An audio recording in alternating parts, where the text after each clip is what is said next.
मंगलम भगवान विष्णु मंगलम गरुड़ध्वजं मंगलम पुंडरीकाक्षं मंगलाय तनोहरि।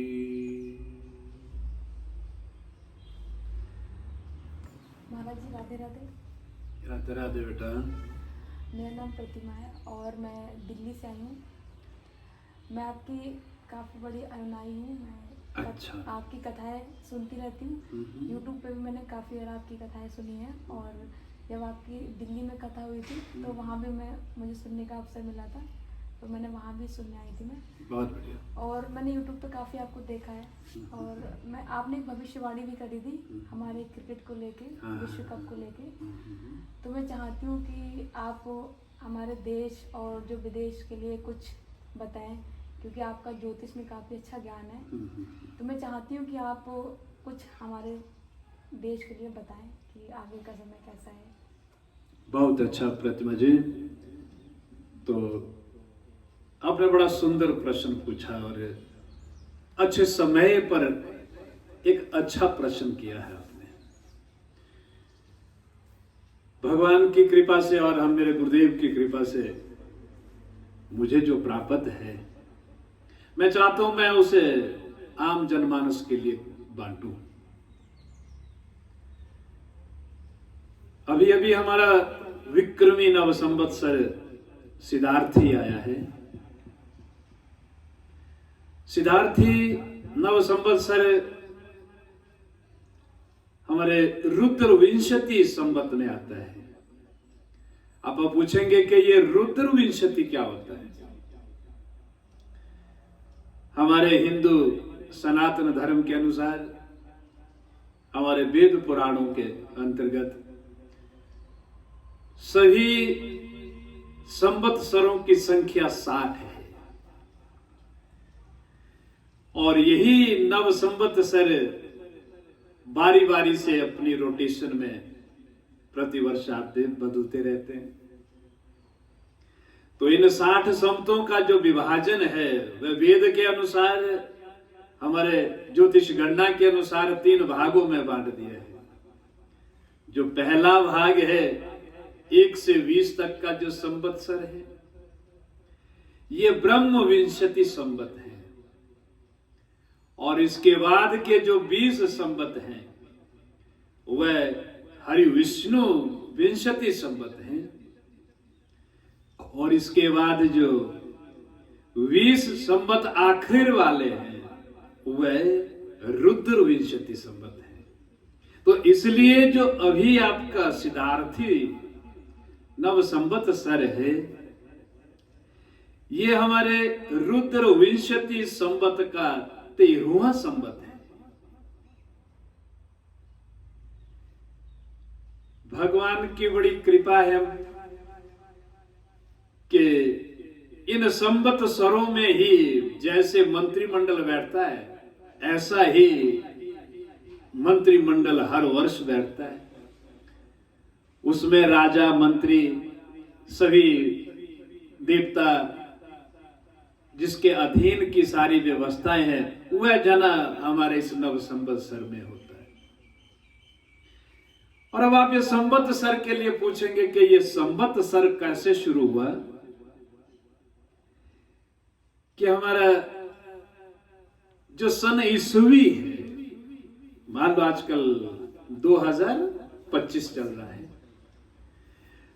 तो 2025 से लगभग 57 वर्ष पहले जैसे हमारा ये सन ईस्वी शुरू हुआ, इससे 57 वर्ष पहले विक्रमादित्य संवत शुरू हो गया था।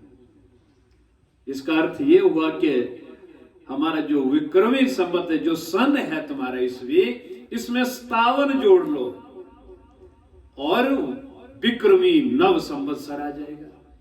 अगर हम इस 2025 में से 57 जोड़ते हैं तो ये हमारा 2082 हो जाएगा। आजकल का जो नव संवत्सर है, ये जो सिद्धार्थी संवत्सर है, ये संवत में 2082 अभी शुरू हुआ है।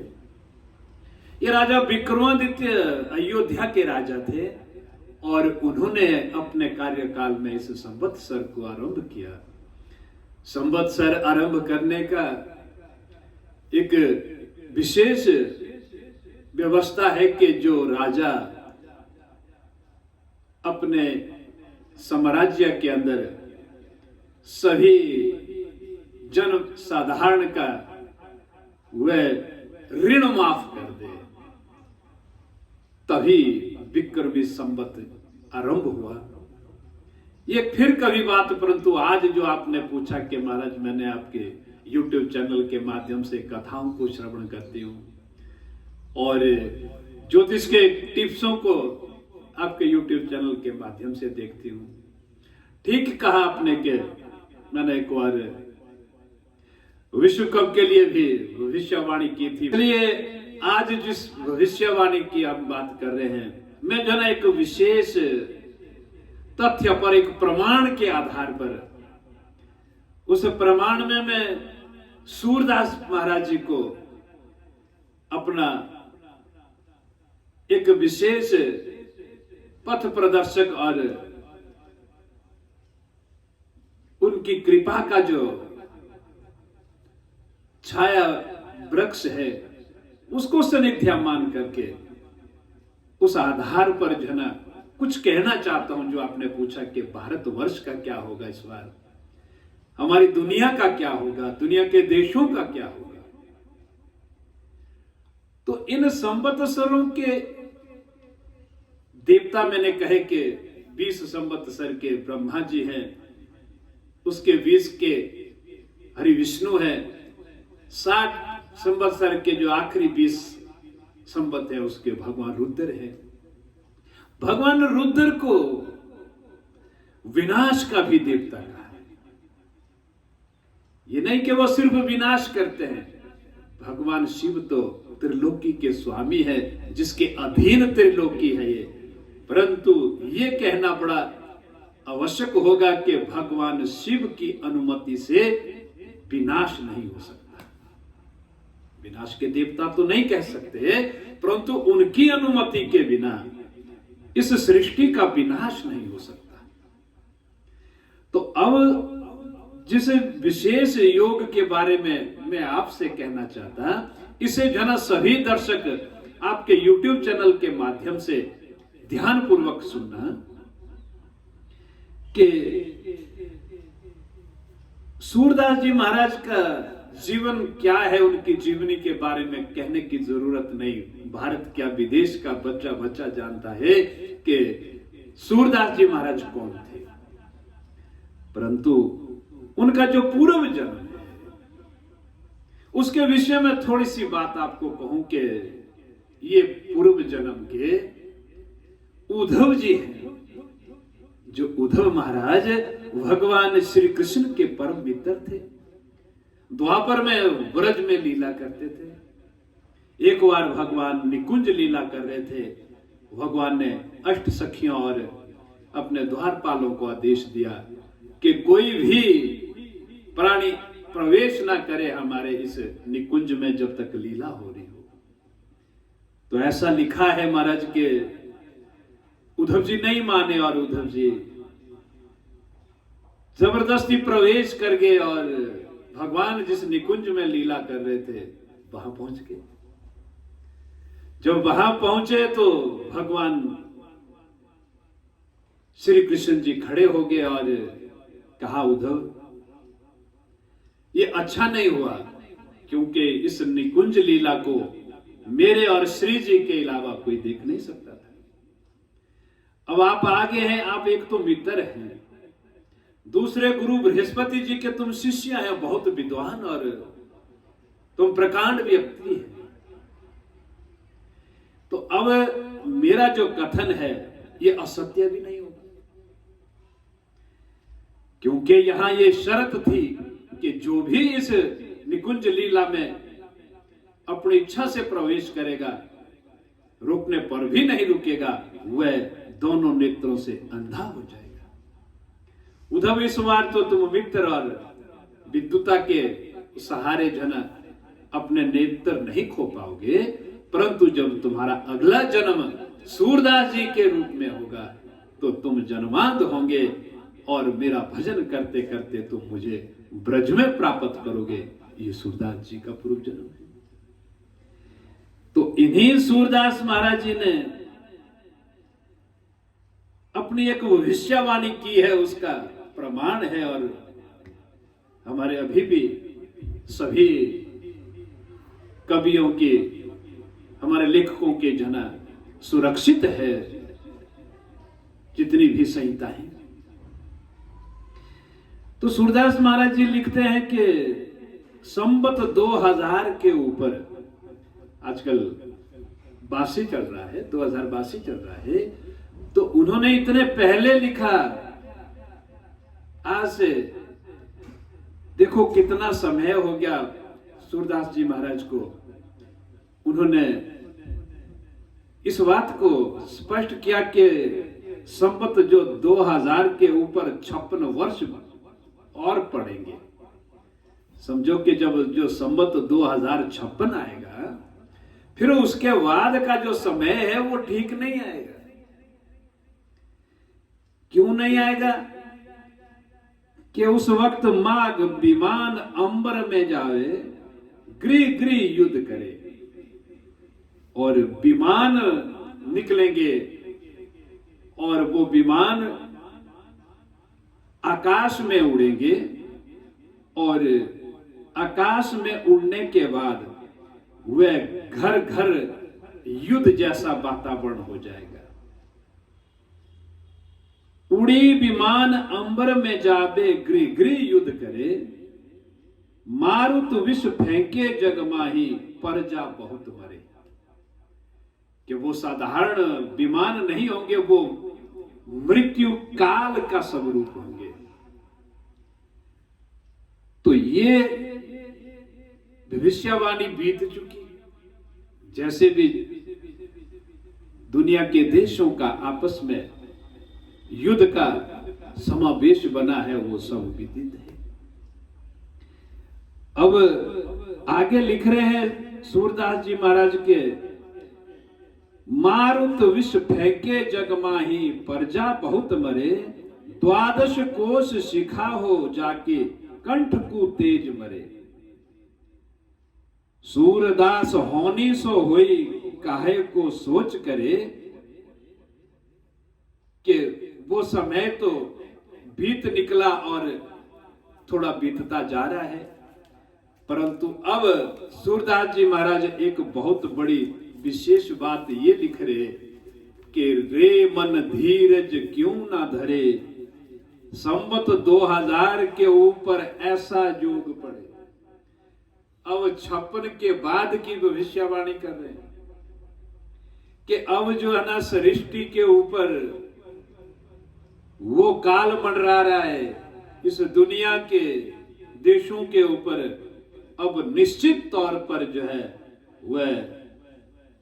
वो युद्ध होने वाला है, जिस युद्ध में विष हवा में आ जाएगा, विष घर घर पहुंच जाएगा, और जो हमारा परमाणु युद्ध है उसकी 100% संभावना बता रहे हैं। इस वर्ष अगर सिद्धार्थी नामक संवत्सर है तो इसके राजा भी सूर्य नारायण है और मंत्री भी नारायण है। अब सूरदास जी बाबा लिख रहे हैं कि रे मन धीरज क्यों ना धरे, संवत 2000 के ऊपर ऐसा जोग पड़े, पूर्व पश्चिम उत्तर दक्षिण चहुदिशी काल परे। कि इस भविष्यवाणी में अब सूरदास जी महाराज कह रहे हैं कि ये बहुत ही अति भयंकर स्थिति रहेगी, क्योंकि पहले तो एक दिशा में ही देशों में टकराव होता था, पूर्व वाले देशों में होता था, पश्चिम वालों में होता था, परंतु अब कहा कि पूरब पश्चिम उत्तर दक्षिण चहुं दिशे काल पड़े, कि अब ये जो काल है अब ये किसी एक दिशा में नहीं पड़ेगा, इस दुनिया के चारों दिशाओं में जना ये काल मंडराएगा। अकाल मृत्यु जग माही, व्यापे परजा बहुत मरे।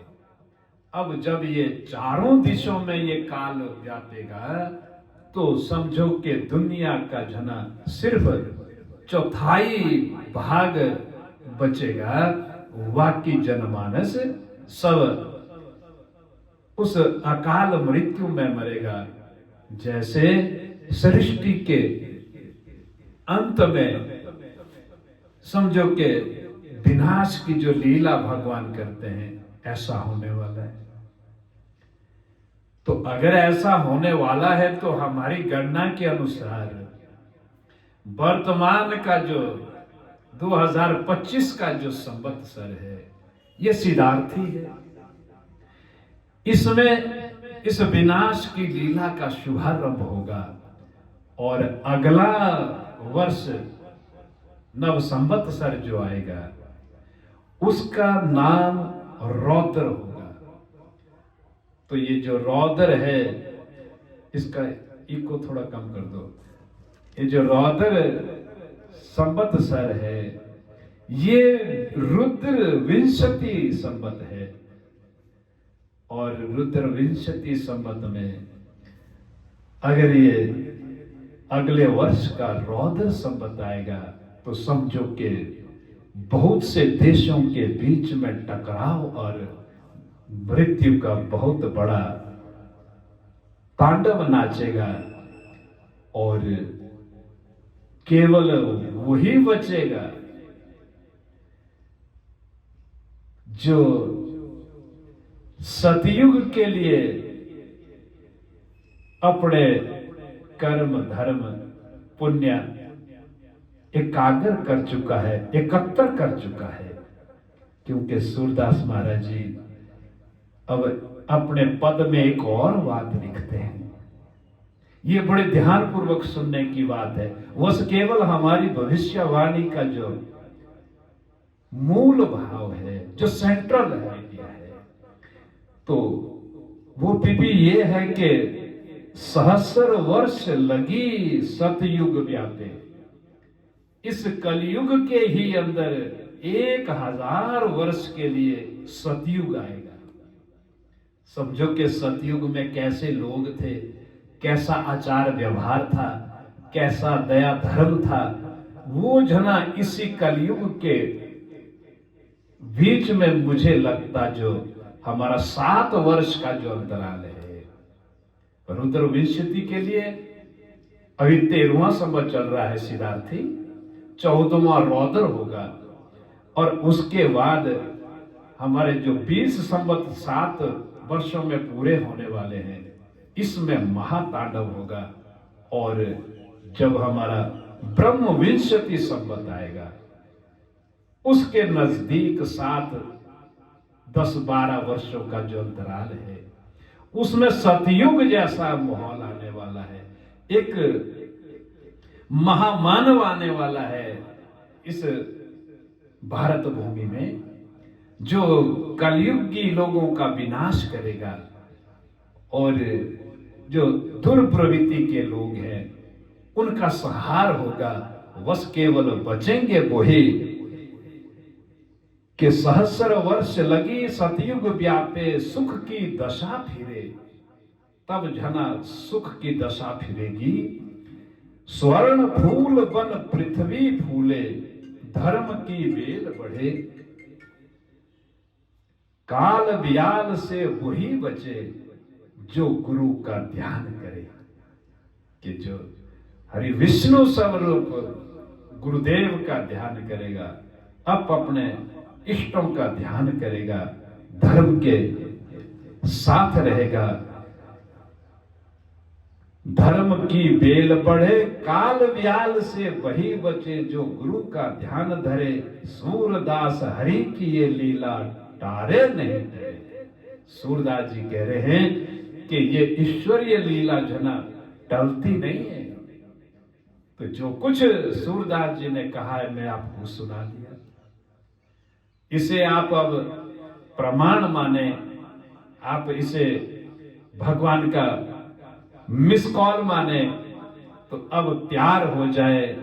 क्योंकि अगर ये सूरदास जी की भविष्यवाणी सत्य हुई तो समझो कि थोड़े ही वर्षों के अंदर ये सब जो वैज्ञानिक ढोंग चल रहा है ये सब खत्म होने वाला है, कुछ नहीं रहेगा। सतयुग जैसी व्यवस्था होगी। कितने किलोमीटर के बाद कहीं घर दिखेगा, मानव दूर दूर तक मिलने के लिए जाएगा। और इसी भविष्यवाणी को भगवान अपने अधीन रखे हैं।